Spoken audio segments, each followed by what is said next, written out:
Hey guys, what's going on? Back with another video, and today we're going to be comparing the Coolster 70cc dirt bike with the Honda Xr80. So sorry the camera's on this weird angle, there's just a lot of glare. I do it straight, so I got to be on this angle. So I was going to record this a few days ago, but it's been raining like a lot and the lighting was just bad. So that's why I was recording a lot of videos in my garage, because it's been raining and it's not good to get a bunch of water on these things, and just bad lighting, so it wouldn't look as good. So yeah, let's get on with the video. I'm first to start off with saying that that's like a 79cc, so it's like an 80. This is like a 72, so it's run down to 70. So they're very similar with the cc range, but with the Honda there's some parts that are a lot higher quality. So we're gonna start off by saying that. Okay, I'm gonna first start off with carburetors. The carburetor on the Honda broke, but it was like 20 years old. It was working really good when I got it, and it was a stock carburetor. So when it was working, it worked really good until it broke, and then we had to get a new one. But with the Coolster, looks like the air filter thing's falling apart back there. I'll take a look at that, but I could not get this idle just right. I think that's a problem on the cheaper carburetors, because when I'll start it up and it'll be too high, and then I'll start it up again, it'll be too low. I can like twist it like barely. It's not even noticeable sometimes when I twist it. So yeah, and it bogs like crazy. So it's got some problems. But this one is just some carburetor I bought that works with it.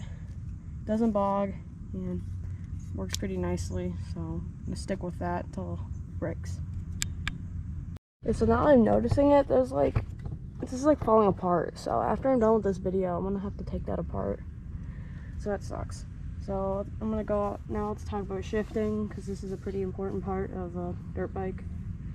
So basically, if you really want to start beginner, buy the Teo DB20.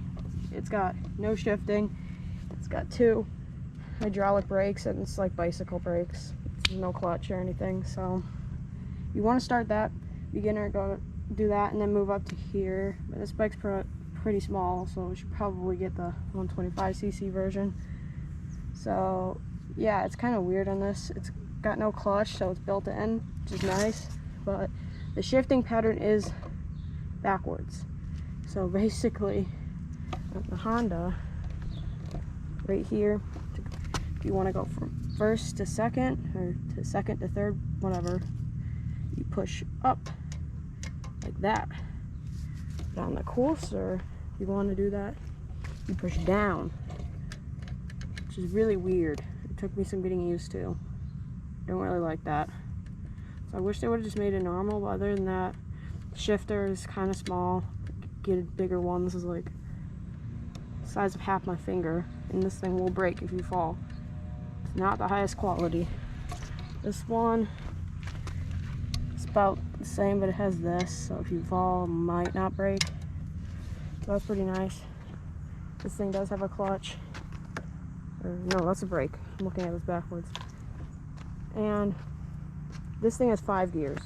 This thing has 4. So they got a similar top speed though. This thing's only like 10 miles an hour faster. This thing can go 40 to 45, which is typical for a 70cc 4-stroke, and this can go 35. Some people got theirs up to 37, but I wouldn't push the engine that hard. So yeah. Okay, so now I'm going to cover tires. So tires on this are not stock. These are like street tires. They're not like real street tires. Like here, 1 minute. So yeah, these are real street tires. Sorry about all the spider webs, but these are real street tires that we were going to put on it. But we needed new rims, so we just figured might as well just put on the tires that comes with the rims, because the rims were like all rusted out. The tires that came on this, definitely not meant for street. They went bald in 2 months. So if you're gonna buy this, please do not ride it on the street unless you want to spend 150 bucks in new tires. These are pretty cool, but we never got to use them.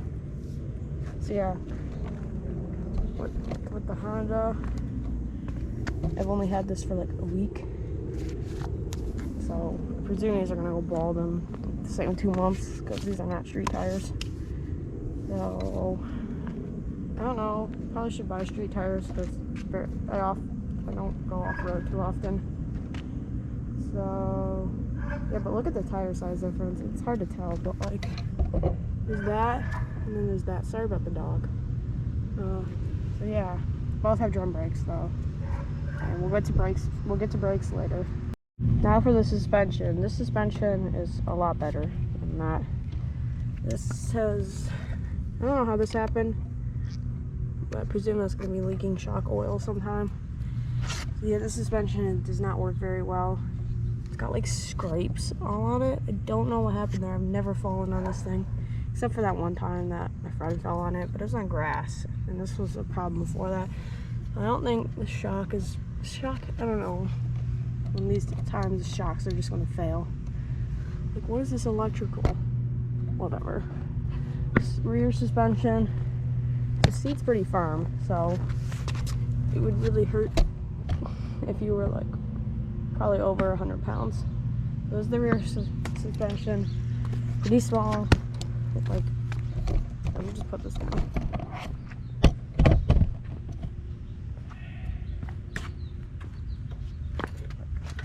It works, like, it's just not that well. It just doesn't work that well. So with the Honda suspension, it squeaks, but it's like a lot better. The seats also, the farther back it gets, the wider it gets, so it's good for someone who's bigger. So here's what that looks like.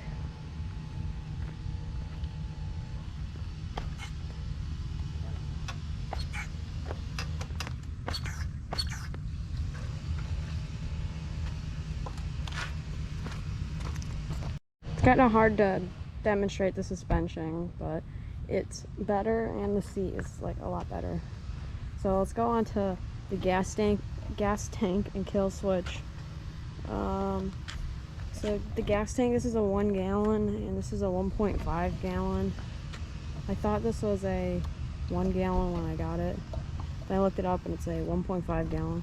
So it can hold a little extra gas. This is metal, and I like the metal, but it adds weight to it and it rusts over time, so kind of problematic in the long-term effects. So with the kill switch, it's kind of broke. Kill switch really doesn't work anymore. It kind of does.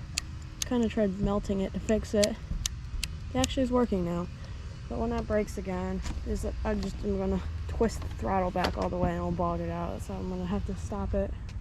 But this one, it's got the button, which I like more. So yeah. So we're gonna cover the brakes now, and we're gonna start the riding and startup portion of the video in a second. But the brakes are not very good. This does come out a little bit wider, but brakes just don't feel good. And I don't know if it's just bad brake pads or what it is. I know we installed them correctly. Even when I got it, it wasn't amazing. So I think part of the reason why the cameraman or my friend fell was because of the brakes. So they're not amazing. I don't know how you fix them. So moving on to the Honda, they're both drum brakes. They do feel better. Still not as good as disc, but they do work like a lot better in this one. I could definitely lock the tires up, and I don't know if I could on this one. Pretty sure I couldn't. So yeah, let's get into the last few comparisons of the video. So one thing I'm going to point out is the key. In this one, I really like it having a key. I could lose it though, so that's not the best thing, but I like the key feature. Probably one of the reasons why I like it is, well, because no one can ride it unless they have the key, and you could probably buy a key on eBay, but no one's gonna have a 2002 Honda Xr80r key in their pocket when they're gonna ride it. It's not so good for like someone stealing it because it's still neutral. You can just walk it away, but it is good in case like I don't want my friends to ride it or something. So yeah.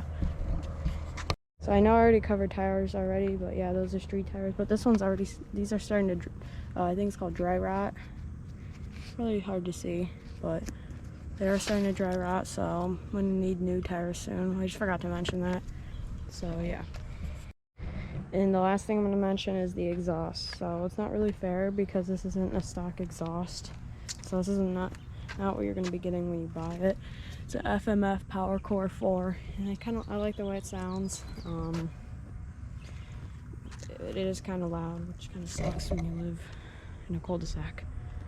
But with this one, it's kind of makes it like a popping sound, which kind of sounds like a lawnmower sometimes. I know Honda is famous for their lawnmower type sounding vehicles, but at medium RPM, it does kind of sound like a lawnmower.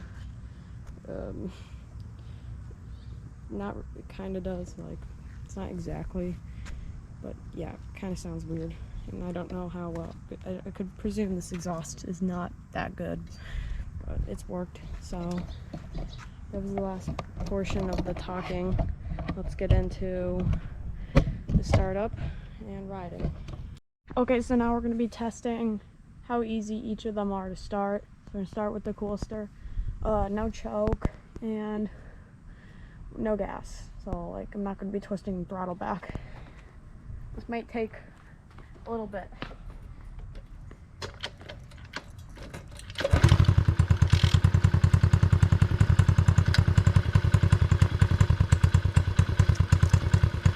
Oh.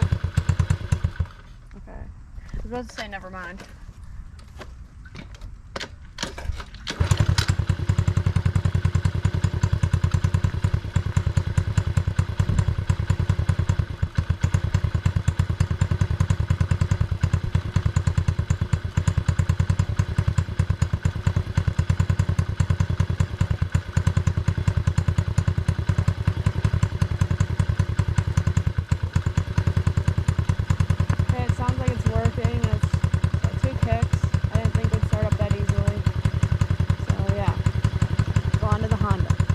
Okay, so now we have the Honda, and no choke, no gas. We got the key.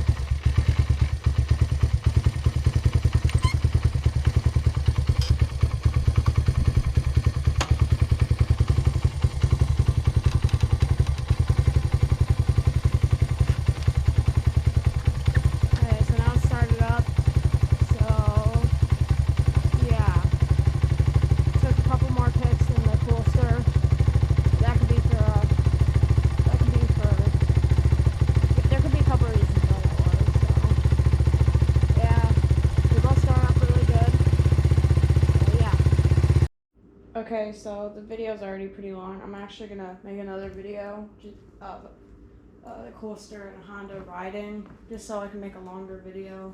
This one's already long enough, and it's gonna take a long time to export and stuff. So I'm gonna split this into 2 videos. Not because of the views. This video's too long already. So yeah, I'll make another video of the 2 riding together, so that we can have a longer video instead of just like a 5-minute video. Anyways, thanks for watching. I'll see you in another video.